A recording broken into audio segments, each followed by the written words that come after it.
पार्वती जी ने पूछा क्या समुद्र में से निकला वो अमृत है? शिव जी कहते हैं अगर अमृत समुद्र में होता तो समुद्र खारा नहीं होता। लोग कहते हैं शरद पूर्णिमा पे चांद में से अमृत झड़ता है, लोग अपने अपने घर की छत पे खीर बना बना के रख देते, पीते हैं तो भी मर जाते हैं। तो क्या अमृत चंद्रमा में है? शिव जी कहते हैं अमृत चंद्रमा में होता तो वो घटता नहीं, बढ़ता नहीं, हर बार घटता है, हर बार बढ़ता है, उसमें भी अमृत नहीं है। अमृत के सुंदरता में होता है, तो जो कुरूप है क्या वो मरते नहीं है? अमृत कहाँ है? तब शिव जी पार्वती जी को नंदी पर बिठाए और अमरनाथ ले गए। यही अमृत के लिए अमरनाथ लेकर गए। लोग पूछते हैं अमरनाथ की गुफा में क्या हुआ था। आज विश्वनाथ जी की धरा से इस कथा को सुन लेना कि पार्वती के प्रश्न थे, क्या अमृत समुद्र में है, क्या अमृत चंद्र में है, क्या अमृत संसार में है। तब शिव जी उत्तर देने के लिए पार्वती को अमरनाथ की गुफा में ले गए।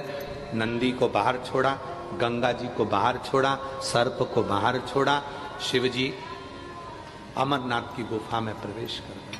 आप सबको मालूम होगा कि 2 बार शंकर जी ने गंगा को अपने सिर से उतारा था। कितनी बार भगवान शंकर ने गंगा जी को अपने सिर से उतारा? 2 बार भगवान शंकर जी ने गंगा को अपने सिर से उतारा था। एक बार जब भगवान शिव विवाह कर रहे थे तब गंगा को सिर से उतार दिया था। अगर गंगा सिर पे रहती 7 भावर पड़ जाती तो गंगा अर्धांगिनी हो जाती, इसलिए उतार दिया। दूसरी बार गंगा को उतारा था जब अमरनाथ जी की गुफा में कथा को श्रवण कराने के लिए गए, अमृत तत्व को बताने के लिए गए, तब गंगा को बाहर छोड़ दिया। तुम भीतर प्रवेश नहीं कर सकती। सर्प को, नंदी को, सबको उतार कर शिव जी अंदर गए और पार्वती जी के प्रश्न का उत्तर, अगर आप लोगों ने अमरनाथ की कथा का स्मरण यदि करा होगा स्कंद पुराण से, तो कुछ प्रश्न दिए गए, उन प्रश्न का उत्तर शिव दे रहे थे और शंकर भगवान ने तुरंत सारे प्रश्नों के उत्तर का निचोड़ दे दिया। हे पार्वती, संसार का मनुष्य जान नहीं पाता, अमृत उसके कंठ में, उसकी जिह्वा पर बैठा हुआ होता है, कंठ में उठता।